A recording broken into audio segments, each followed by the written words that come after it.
চলতি ডিসেম্বর মাসের প্রথম ৮ দিনে দেশে প্রবাসী আয় এসেছে ১ বিলিয়ন বা ১০০ কোটি ডলার, যা গত বছরের একই সময় তুলনায় ২১.২০% বেশি।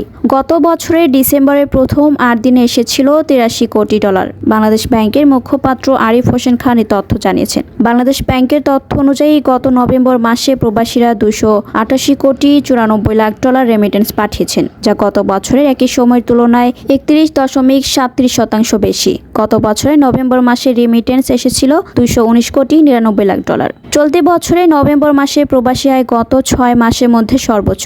গত অক্টোবরে রেমিটেন্স এসেছে ২৫৬ কোটি ৩৪ লাখ ডলার, সেপ্টেম্বরে ২৬৮ কোটি ৫৮ লাখ ডলার, আগস্টে ২৪২ কোটি ১৮ লাখ ডলার এবং জুলাই ২৪৭ কোটি ৮০ লাখ ডলারের আয় এসেছিল। চলতি অর্থ বছরে জুলাই থেকে ৮ ডিসেম্বর পর্যন্ত রেমিটেন্স প্রবাহ এসেছে ১৪.০৪ বিলিয়ন ডলার। গত অর্থ বছরে একই সময় যার পরিমাণ ছিল ১১.৯৬ বিলিয়ন ডলার, অর্থাৎ আগের বছরের তুলনায় রেমিটেন্স ১৭.৪০% বেড়েছে।